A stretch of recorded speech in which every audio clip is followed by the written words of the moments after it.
بسم الله الرحمن الرحيم الحمد لله رب العالمين والصلاة والسلام على رسول الله وعلى آله وصحبه أجمعين. My brothers and my sisters in Islam, it gives me great pleasure to be among you this morning or this afternoon, whatever the time is. Of course, I'm walking through the school. I remember my days that I was here. Of course, I started kindergarten in this school, kindergarten, from the very first batch, and went all the way through until I finished year 12. I graduated, I think it was in year 2006. Our teachers here, blessed teachers, mashallah, Sheikh Fawaz, Sheikh Khalid. We don't forget their efforts, mashallah. Okay. Yallah. Let's listen, my brothers and sisters. MashaAllah, MashaAllah. I appreciate your warm welcoming. We ask Allah subhanahu wa ta'ala to accept from us all.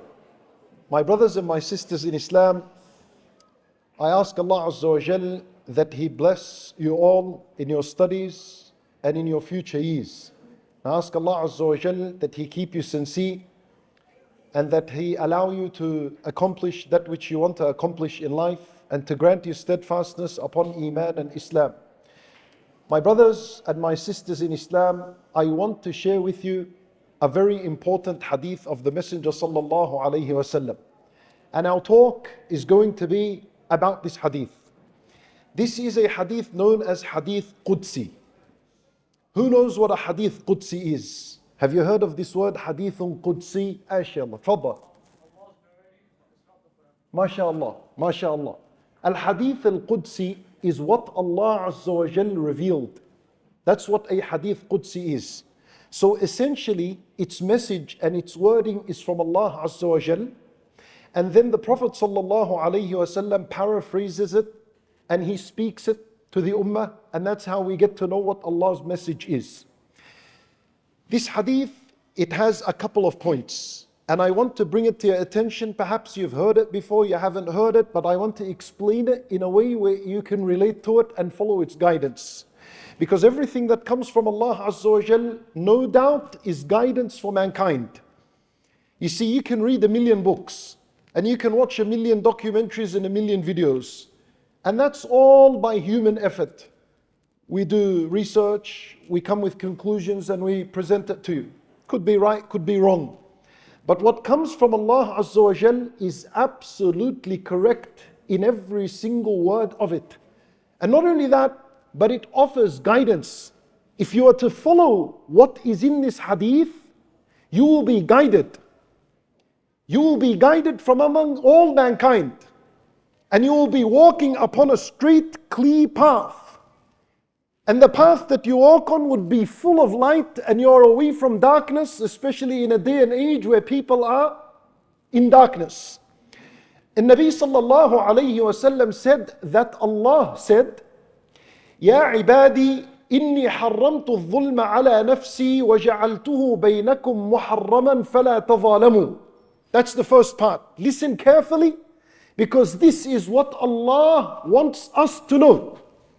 Right now, there is nothing more important for you to pay attention to what Allah, your creator, your provider, your sustainer, the one who caused your life and caused your death and decrees all your affairs and matters, what He said.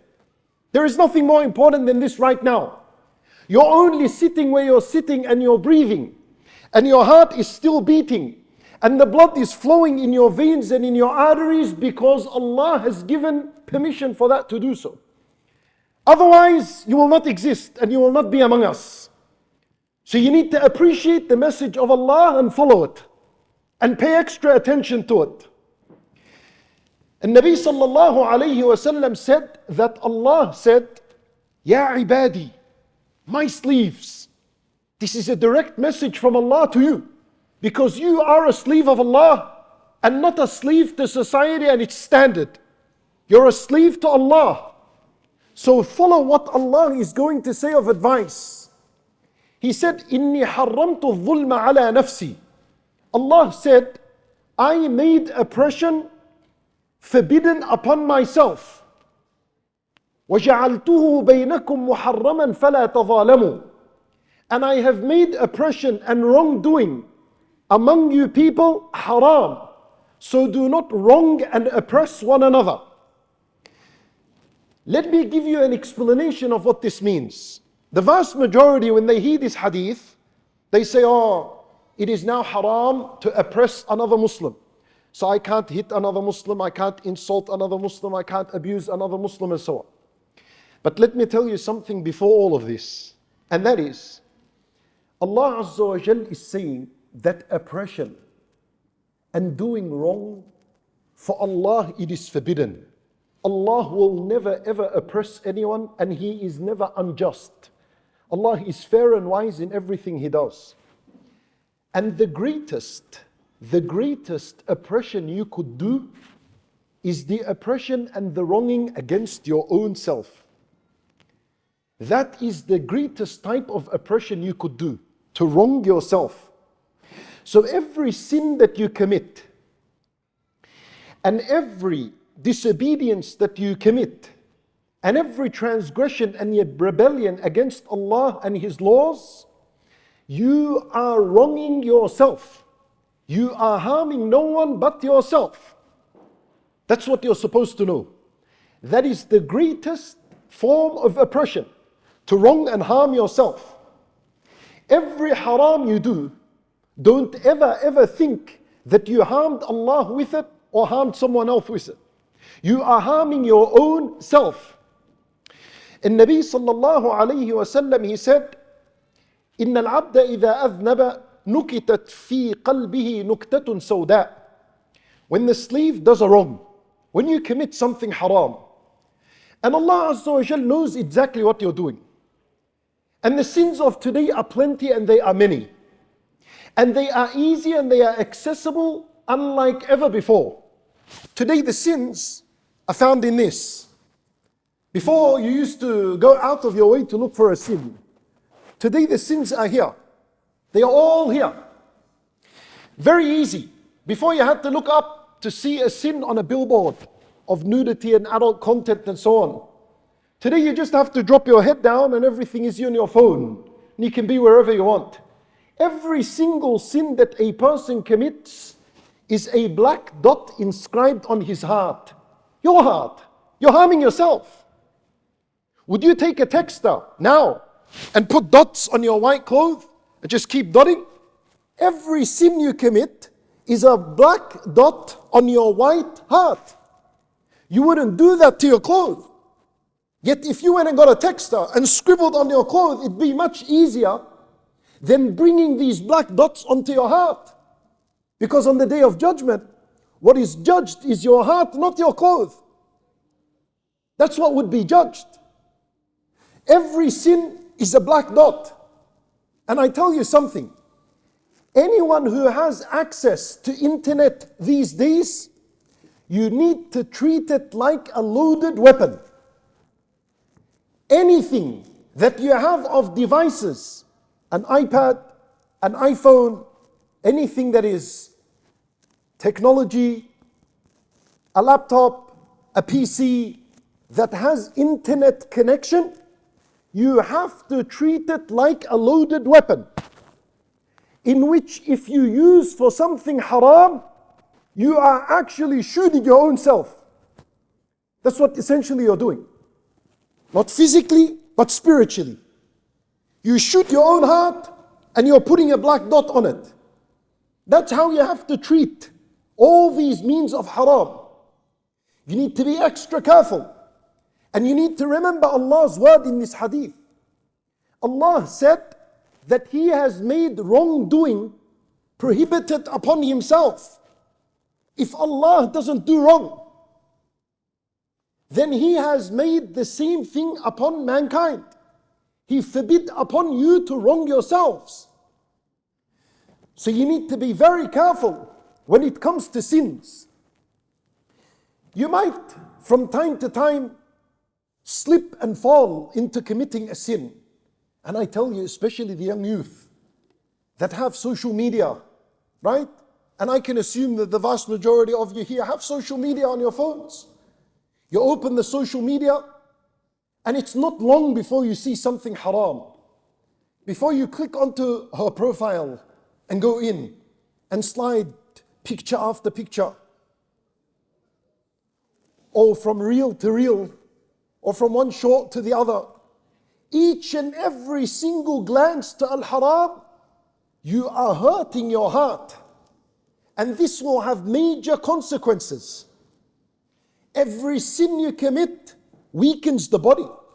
It actually weakens the body. It depletes your energy. People spend hours and hours on al-haram on their phone.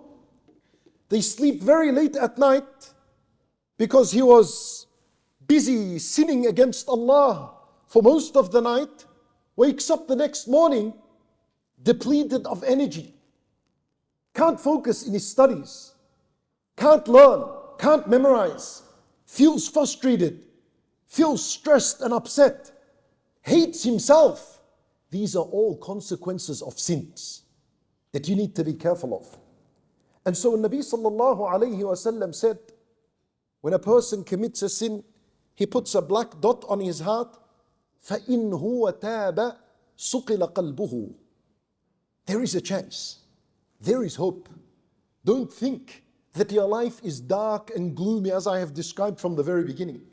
Nabi sallallahu alayhi wasallam said, if this slave of Allah wakes up to himself and snaps out of al-haram and gets rid of it and makes a tawbah, genuinely turns to Allah and says, oh Allah, I've wronged myself. I'm a weak human being. I did that which is wrong. I did that which is displeasing to you. I did something displeasing to you in order to please my body and my own eye. And I feel embarrassed and wrong about doing so. My Lord, please forgive me. If that's what you do after every sin, Nabi sallallahu alayhi wasallam gives you good news. He says, سُقِلَ قَلْبُهُ. His heart becomes polished and pure once again. It's like it's cleaned. This is like someone that really carries his heart and he gives it its worth and its value. You see your heart, there's a black dot on it, wash it away. You know, today, you have your phone. If there was a piece of, let's say, some residue of some food came on your phone, you get the cloth and you wipe it away. Something in the back, you wipe it away. If the screen broke, it's like I had a heart attack. You go to the local store, whatever it is, please, quick, change my screen. I can't live with seeing it broken.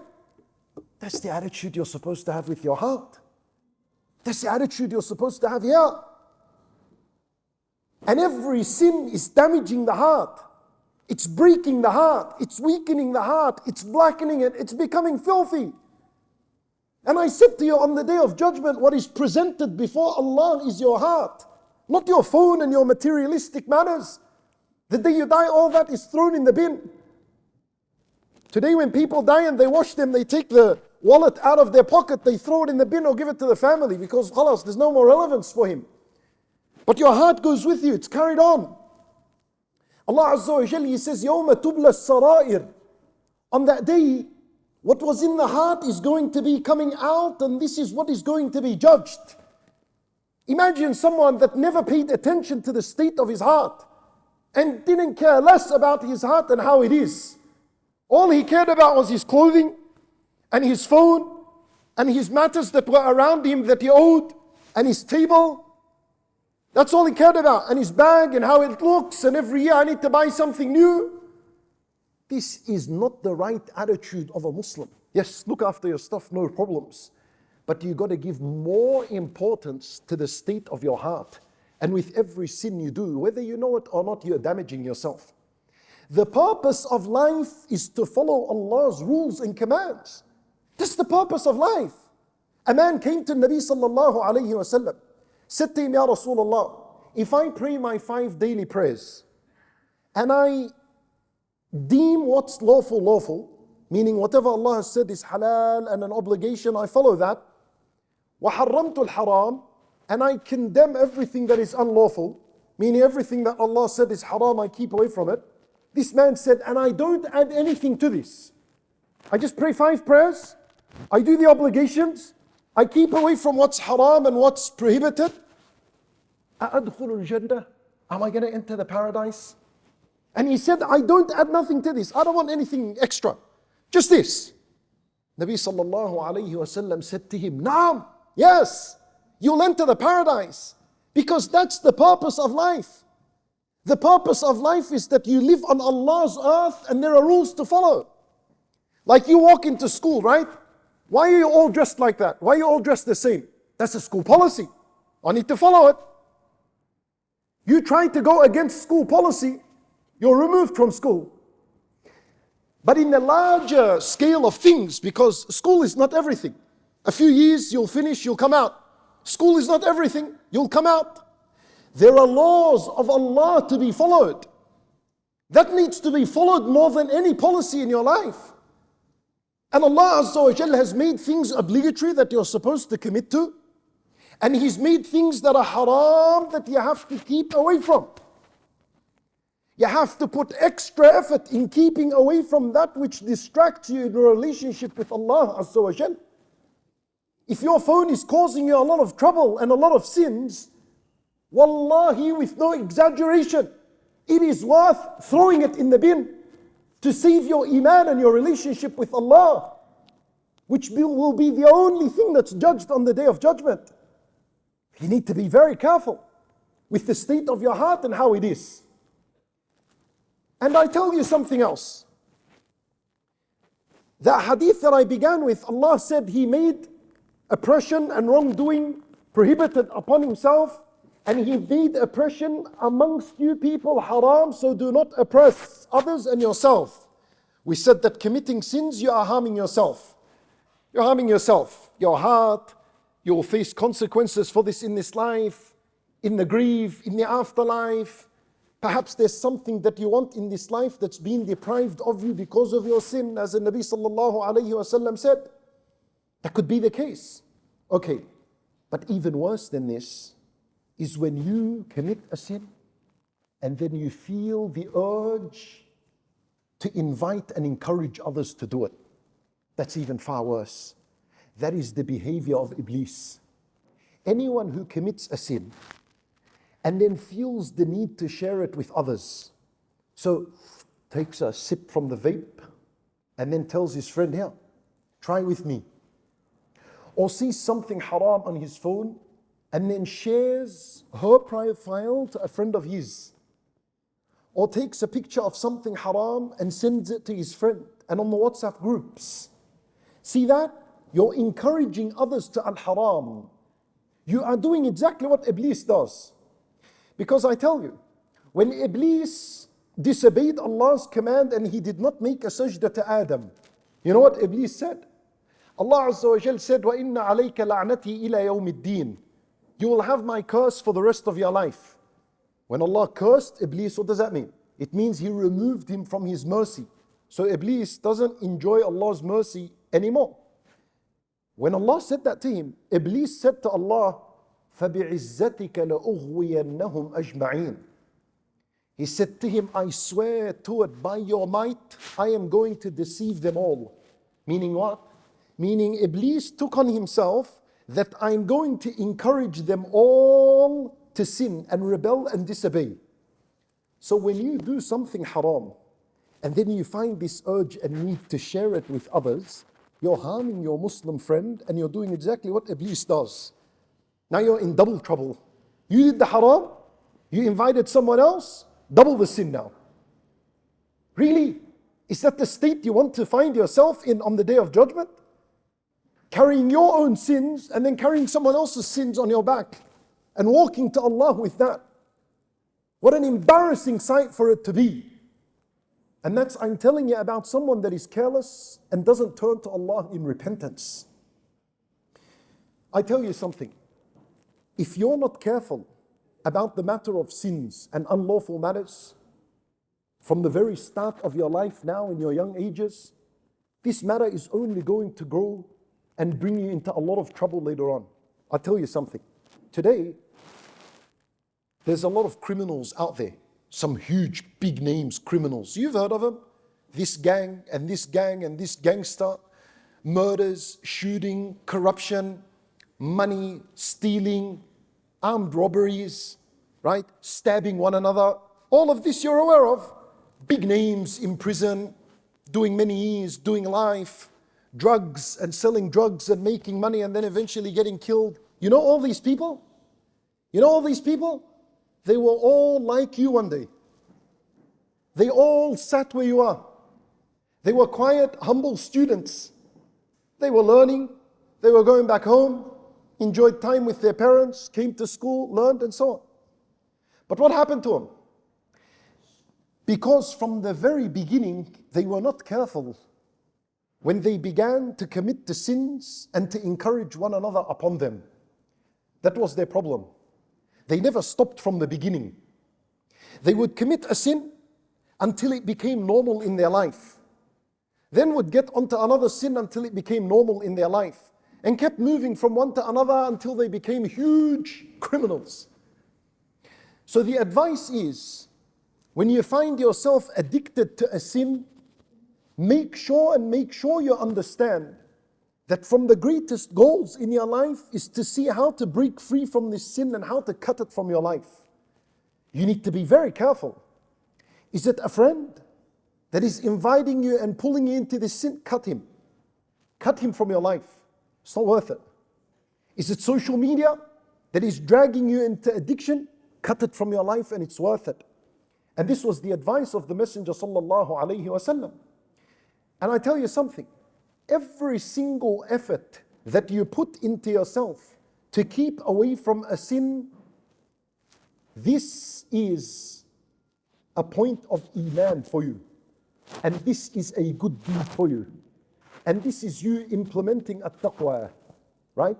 Nabi sallallahu alayhi wa sallam, he says, اتَّقِ الْمَحَارِمْ تَكُنْ أَعْبَدَ النَّاسِ. I tell you something. If you put in a lot of effort to keep away from a sin, that would be much better and more rewarding for you than spending an entire night praying the night or fasting a complete voluntary day. You know why? Because keeping away from a sin is obligatory.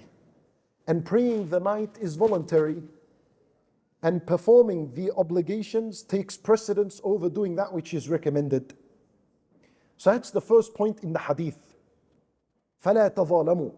So be careful of this. If you wanted Allah subhanahu wa ta'ala's blessing and mercy in your life, you need to fight and struggle against yourself to keep away from al-haram. And if you fell into anything of this sort, to immediately turn to Allah, acknowledge your sin and your state and seek forgiveness for it. Then the Nabi sallallahu alayhi wa sallam said, and this is still Allah's message, he said, يا عبادي كلكم ضال إلا من هديته فاستهدوني أهدكم. My brothers here, listen to this point. Allah Azza wa Jal said, all of you are misguided except who I've chosen to guide, so seek my guidance and I will guide you. Listen to this very carefully. Allah said all of you are misguided, especially in this day and age. There is a lot of misguidance today. This is a day and age of science, research, technology. There's a lot of information out there.